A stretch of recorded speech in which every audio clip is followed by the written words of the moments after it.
Assalamu alaikum and welcome to Unlock Pharma with Dr. Umair. Today we are going to discuss an important topic which is precipitation. So first of all we have to know that what is precipitation. So precipitation is a process by which a solid particle is separated out from a liquid either by physical or chemical method.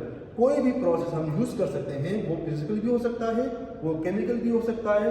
उसके base में हम किसी भी solvent से particle को separate out करते हैं। Let's suppose we have a beaker जिसमें हमारे पास सॉल्वेंट पड़ा हुआ है। अब इस सॉल्वेंट में हम क्या करेंगे, सॉल्यूट पार्टिकल को ऐड करेंगे। जब सॉल्यूट पार्टिकल ऐड करेंगे तो क्या होगा कि वो सॉल्यूट पार्टिकल इनसॉल्युबल होंगे तो वो नीचे बॉटम पे सेटल डाउन होंगे। तो जो पार्टिकल नीचे बॉटम पे सेटल डाउन होंगे तो उसको हम क्या कहेंगे, प्रेसिपिटेट कहेंगे। क्यों कहेंगे, क्योंकि वो सॉल्वेंट से सेपरेट आउट होते हैं तो उसको हम प्रेसिपिटेट कहेंगे। और जो काज ऑफ प्रेसिपिटेशन होंगी जिसके जरिए हम प्रेसिपिटेशन को इनिशिएट करते हैं या काज करते हैं तो उसको हम प्रेसिपिटेट कहेंगे। जब कभी भी हम प्रेसिपिटेशन करते हैं तो ये बात याद रखें कि पार्टिकल नीचे बैठ जाते हैं। जब नीचे पार्टिकल बैठ जाते हैं तो ऊपर उसका क्लियर लिक्विड रह जाता है। सही है, क्लियर लिक्विड ऊपर रह जाता है तो उस क्लियर लिक्विड को हम क्या कहते हैं, सुपरनेटेड लिक्विड। यहाँ पर एक इंपॉर्टेंट पॉइंट है कि प्रेसिपिटेशन इनिशिएट किस तरह होती है। तो उसके लिए हम न्यूक्लिएशन की बात करते हैं कि न्यूक्लिएशन पहले होती है। तो nucleation is a hypothetical solid particle. Hypothetical solid particle क्या है कि हम एज्यूम करते हैं कि हमारे पास सबसे पहले एक पार्टिकल सेपरेट आउट होता है। सही है, वो पार्टिकल क्या है कि हमारे पास एक बेस प्रोवाइड करता है विद इट्स एनर्जी, वो इसके साथ एनर्जी अपने साथ लाता है। तो उस एनर्जी के बेस पे क्या होगा कि अब ये क्लियर लिक्विड है तो पार्टिकल यहाँ पर मौजूद है तो पार्टिकल इसके करीब आते जाएंगे।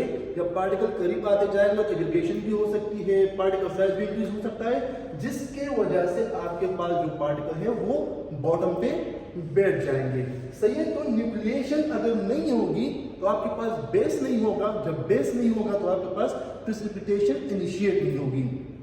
नेक्स्ट है कि मैकेनिज्म कौन कौन से है, किन किन मैकेनिज्म के जरिए हम प्रेसिपिटेशन को इनिशिएट कर सकते हैं या हम प्रेसिपिटेशन को कैरी आउट कर सकते हैं। तो सबसे पहले हमारे पास है केमिकल रिएक्शन। केमिकल रिएक्शन के जरिए हम प्रेसिपिटेशन कर सकते हैं। दूसरा है एडिशन ऑफ एंटी सॉल्वेंट, कोई एंटी सॉल्वेंट हम यूज करेंगे तो उससे भी हम प्रेसिपिटेशन कर सकते हैं। या हम पीएच सिस्टम का पीएच चेंज करेंगे। पीएच चेंज करने के साथ भी हमारे पास प्रेसिपिटेशन इनिशिएट होती है। और बाय सुपर सैचुरेशन जब हम करेंगे तो हमारे पास फर्दर प्रेसिपिटेशन हो सकती है। तो सबसे पहले हमारे पास है कि बाय केमिकल रिएक्शन हम किस तरह प्रेसिपिटेशन कर सकते हैं। तो इसके लिए हमारे पास एक एग्जांपल है।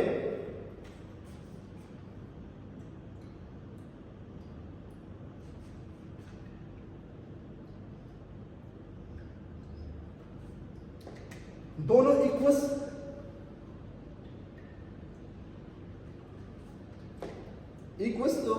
है दोनों हमारे पास। सही है, जब रिएक्शन होगा तो हमारे पास रिएक्टेंट बनेंगे, प्रोडक्ट बनेगा। तो प्रोडक्ट क्या होगा, silver chloride plus,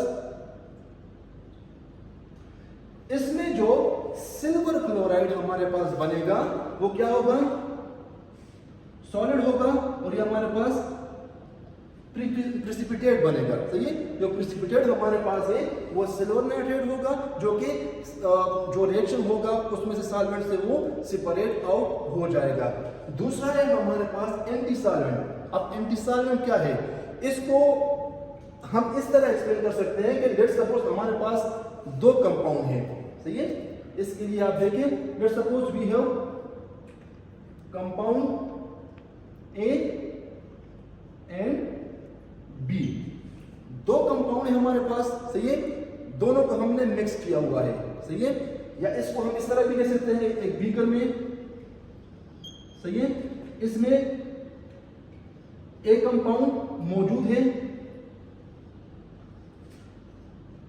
B compound solvent है। सही है, इन दोनों की कंपेटिबिलिटी है एक दूसरे के साथ। कंपेटिबिलिटी है तो ये कंपाउंड ए इस बी में सॉल्युबलाइज है। सही है, यहां पर इनकी कंपेटिबिलिटी है। अब एंटी सॉल्वेंट का रोल कहां पर आता है, वो यहां पर आता है कि हम इसमें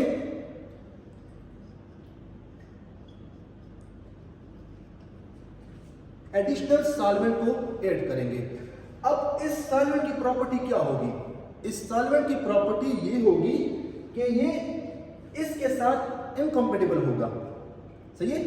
जब ये इसके साथ इनकम्पेटिबल होगा तो क्या होगा कि इसकी सॉल्युबिलिटी को न्यूट्रलाइज हो जाएगी। जो पहले बीम में इसकी सॉल्युबिलिटी थी वो न्यूट्रलाइज हो जाएगी। जब न्यूट्रलाइज हो जाएगी और इसकी सॉल्युबिलिटी इसमें नहीं होगी, जब सॉल्युबिलिटी नहीं होगी तो ये नीचे प्रिसिपिटेट आउट हो जाएगा। सही है?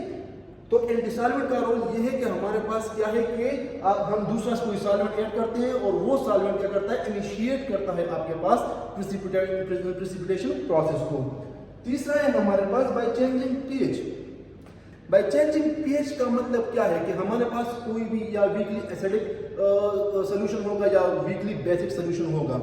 तो हमारे पास स्प्रेन की मिसाल ले जो कि वीकली एसिडिक है। सही है? अब अगर इसमें हम क्या करें कि इसकी जो पीएच है उसको हम कम करें। सही है? और एसिडिक करें। जब हम इसकी पीएच को और एसिडिक करेंगे, एसिडिक की तरफ लेके जाएंगे तो क्या होगा कि जो अनआयोनाइज्ड फॉर्म है, जो अनआयोनाइज्ड फॉर्म है वो बढ़ जाएगा।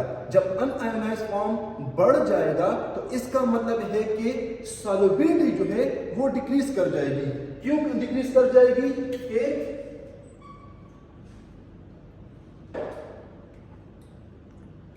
ये क्या है?